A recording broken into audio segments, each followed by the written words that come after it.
Dear ladies and gentlemen, please feel most welcome to this platform again.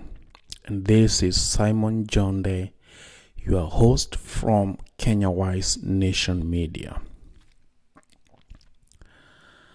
At this moment, I want to focus on the Republic of Sudan in the northeastern part of Africa as a continuation of my submission that Africa is still on the sale. During this week and around the globe, news about a new war that has erupted in the northeastern part of Africa has come to the doors of large-scale and small-scale news broadcasting corporations regarding an internal conflict. I want you to listen carefully here. Regarding an internal conflict between two military groups, and these groups are mandated with the security of the Republic of Sudan citizens. The two groups are the Sudan Army or Sudanese Army and the Sudanese paramilitary group. Now, the big question that one would ask is what happened to Sudan after 30 years of the reign of Omar al-Bashir. Historically, Sudan has seen more government coups than most African countries. Sudanese are reasonable people, and it hurts my heart to see African people continue suffering. I remember during my school years, I used to know a lot of Sudanese refugees, and one most surprising thing about them was that the ones I knew used to live in decent neighborhoods in Kenya.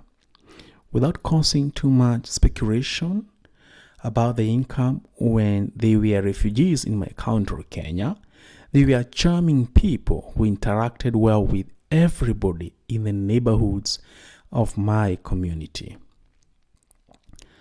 To have a reasonable opinion regarding what is happening and what has been happening over the years in the Republic of Sudan, one should ask what the Sudanese have been fighting for. To be able to answer that question, this country has had many government coups, which raises eyebrows about the reasons for these coups. It is good to look into the economic activities of the Republic of Sudan. If I remember my primary school history correctly, I learned that Sudan is an oil-producing country. A country endowed with a product that many other countries, especially in the Middle East, get filthy rich. However, in this country, during peaceful and non-peaceful periods, this country has continued to receive foreign aid to help stabilize its economy. Therefore, someone must be responsible for the war and havoc that has continued to rob the Sudanese of their wealth and peace.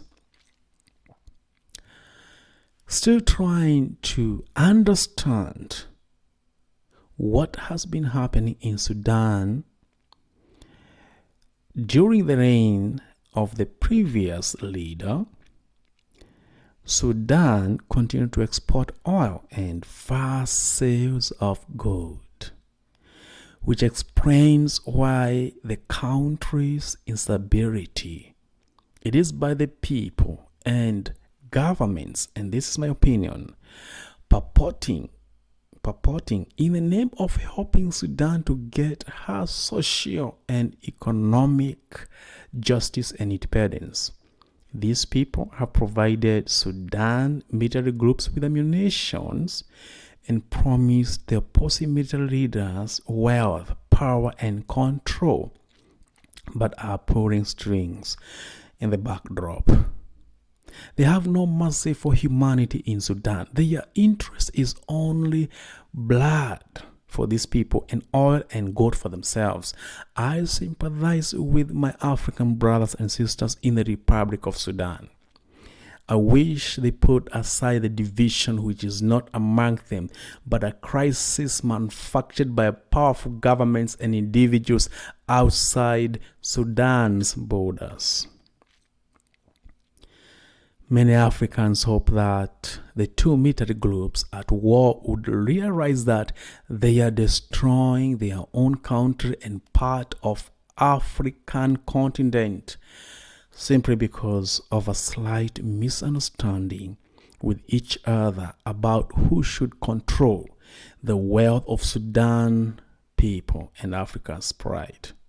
It would be a noble thing if they could realize that they hold a better life and future for each Sudanese citizen, even for generations to come, because they have the most coveted minerals globally. These military officers should refrain from overseas incitement and influence to the detriment of their nationhood and to the benefit of outsiders who have no agenda for Sudan's people but want to get what Sudan has. Sudan people have a vast and patriotic task to plead with their fathers, mothers, brothers, and sisters in the army and paramilitary and urge them to stop killing each other and Sudanese citizens and instead come to a negotiating table as one united Sudan family and agree to build their nation and protect their nation's resources.